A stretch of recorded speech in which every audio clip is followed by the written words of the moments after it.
Why are we getting obsessed with the former head of state? Akiongea, akisneeze, sote tunaanza kuripuka. I want to encourage Farouk and others wafanye ile kazi walipatiwa na Wakenya.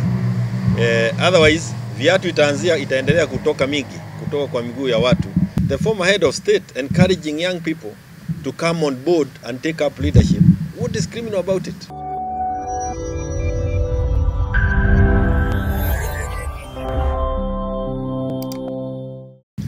Even when we were in parliament, that issue of trying to slash the benefits of those who have served has been there over and over again.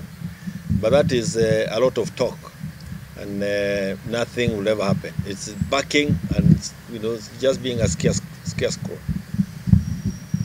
Kwa nini?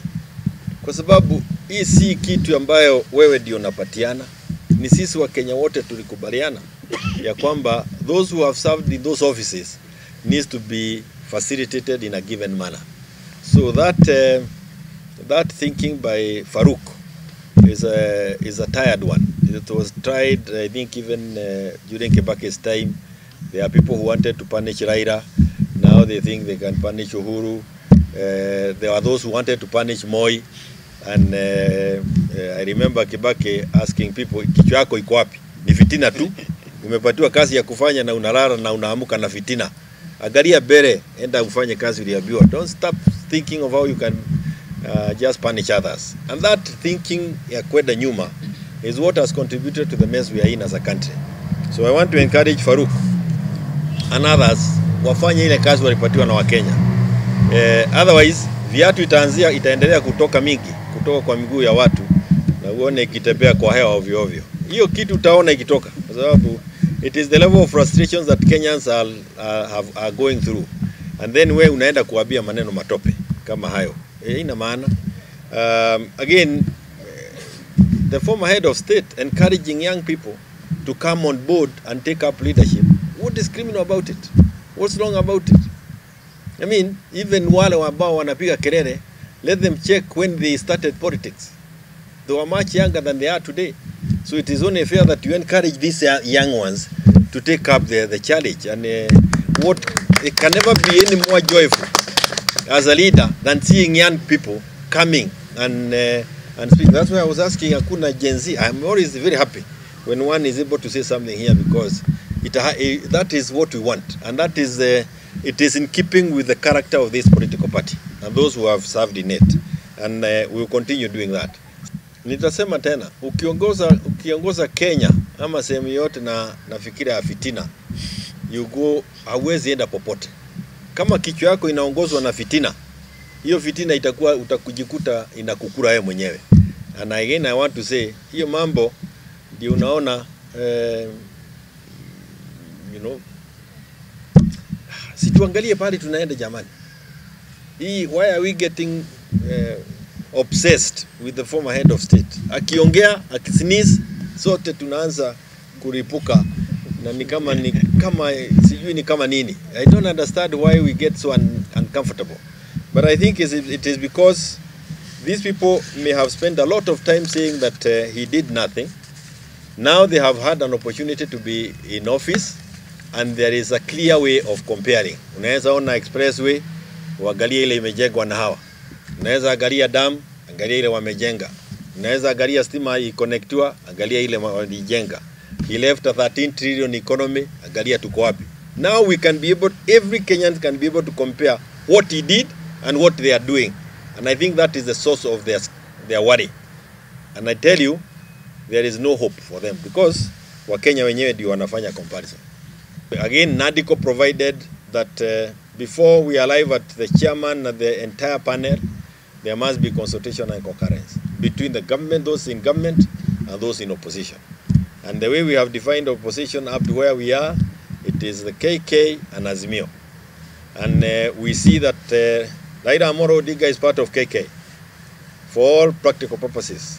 There is no way you can be able to rely on his decision making, that you make it on behalf of the opposition. Now that his team of experts are also part of the process within KK.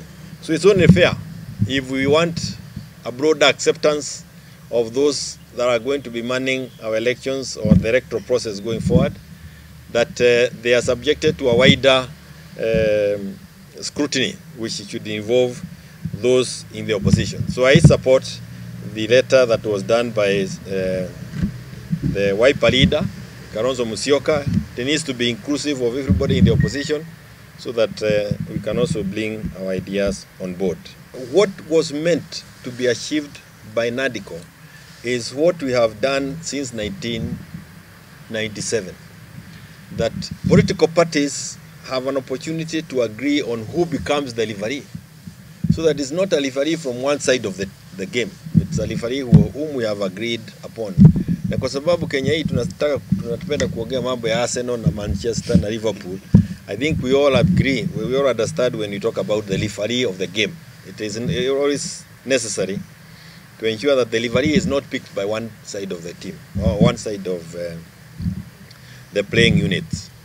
And the intended objective was more than one name was to be given to the president for the position of the chair. In fact, it is allowed the position of the chair and possibly the vice chair where there was need for concurrence and consultation and concurrence.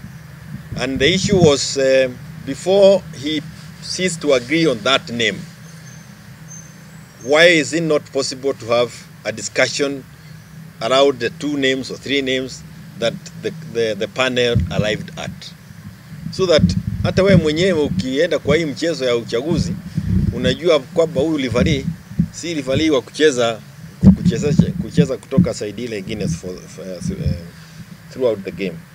On the issue of time, without that we have about 28 days left, because the act is self-implementing.